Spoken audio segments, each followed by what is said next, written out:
لحظة واحدة واخيرا جبت الماونت اللي انا نفسي فيه ووزنه تقيل جدا. معاكم احمد رجب واهلا بكم في زوبعتك.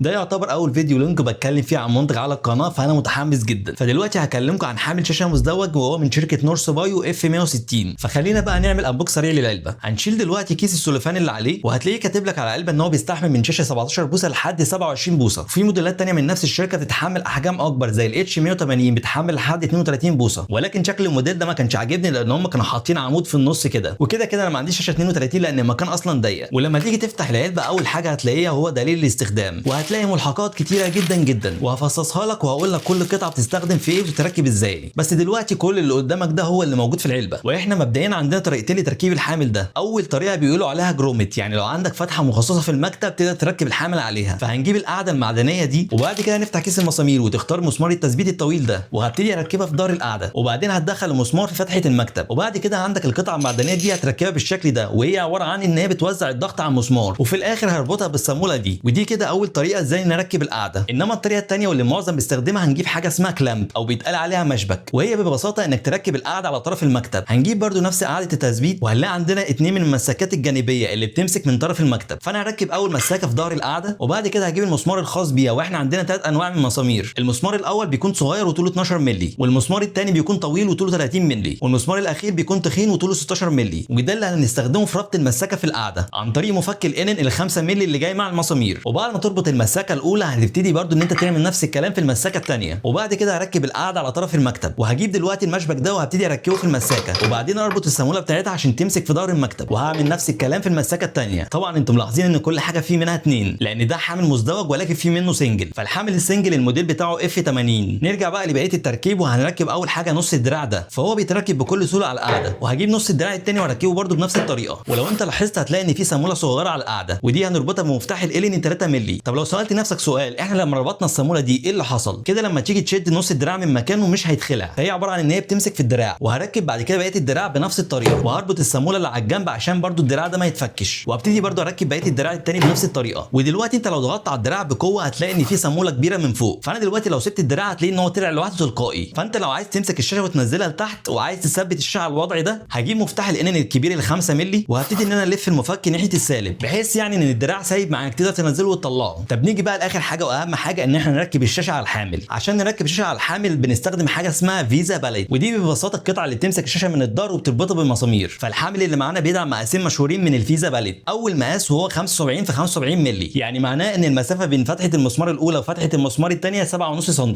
والمقاس المشهور الثاني 100 في 100 مللي، يعني المسافه بين كل فتحه والثانيه 10 سم. وانا الشاشين بتوعي بيكونوا 100 في 100 مللي. دلوقتي هاجي اخلع القاعده بتاعت ظهر الشاشه، هدوس على الزرار ده وبعد كده اسحب القاعده، وكده فكيتها بكل سهوله. وهتلاقي عندك هنا 4 مسامير في ظهر الشاشه، هبتدي ان انا افكهم، وبفكهم بالمفك ال 5 مللي. المفروض دلوقتي ان احنا نستخدم المسامير الصغيره ال 12 مللي بتاعت الحامل، ولكن انا هجيب مسمارين من الطوال ال 30 مللي وهبتدي ان انا اركبهم في اول فتحتين. انا ليه عملت كده؟ لان المسامير دي مش بتاعتها، ده عشان انا عندي مسامير الشاشه غطسها لجوه، فانا مجرد بس بركبهم كده عشان اسند الشاشه على الحامل. فدلوقتي هسند الشاشه على الحامل، وهبتدي تحت اركب المسمارين الصغيرين ال 12 مللي، وبعد ما ركبت المسمارين هشيل المسامير الكبيره واركب المسامير الصغيره، وبكده احنا ركبنا الشاشه على الحامل. وهتعمل نفس الكلام في الشاشه الثانيه. وفي حاجه مهمه جدا بالنسبه للمسامير، هتلاقي جاي معاه قطع وشر. الوشر ده عباره عن ان هي قطعه بلاستيك مدوره، وده عشان لو انت بتربط المسمار في ظهر الشاشه ما دخلش كامل بتبتدي تستخدم قطعه الوشر في المسمار عشان يمسك في المسمار، ولكن انا ما احتجتهاش في حاجه. وبعد كده تقدر تخبي اسلاك الشاشه في الدراع بتاعه. في حاجه مهمه دلوقتي، لو انا عامل الشاشه في وضع طولي ولقيت ان الشاشه تقيله وبتميل لتحت لوحدها، فانت هتلاقي صاموله على الجنب وتبتدي انك تربطها، ودي اللي بتمسك ميلان الشاشه. طب خليني اقول لكم ليه اشتريت الحامل ده او ايه المميزات بتاعته. مبدئيا انا لما بصور فيديوهات ومشغل الاضاءه بتبقى ضاربه في الشاشه، فبتعمل انعكاس للضوء وده بيبوظ شغلي. انما بسبب الحامل بيخليني احرك الشاشه في كل الزوايا، وده هيخليني امنع لسعه الاضاءه وبيسهل عليا شغلي. تاني حاجه انه بيوفر مساحه اكبر على المكتب، لان انا بصراحه انسان كسول جدا وبحب اكل على المكتب واعمل كل حاجه على المكتب، فحرفيا خلاني احس ان المكتب بقى واسع. والمكتب ده طوله 120 سم. تالت ميزه ان انا اقدر اقلب الشاشه لوضعيه البورتريه او الوضع الراسي، وكل ده بسهوله جدا مجرد بس الف الشاشه. والوضع ده بحتاجه في حاجات كتير جدا في التصوير، لان انا بسجل الشاشه سكرين ريكورد عشان استخدم الفيديو ده في فيديوهات شورت. وطبعا تقدر تعمل الشاشتين في اي وضع يعجبك، سواء بقى انك تحط الشاشتين جنب بعض بوضع هوريزونتال او افقي، بس الوضع ده هيحتاج مكتب اكبر، او انك تحطهم بشكل فيرتيكال او راسي، او انك تعمل شاشه افقيه والثانيه راسيه. تقدر تعمل كل الاوضاع اللي تعجبك.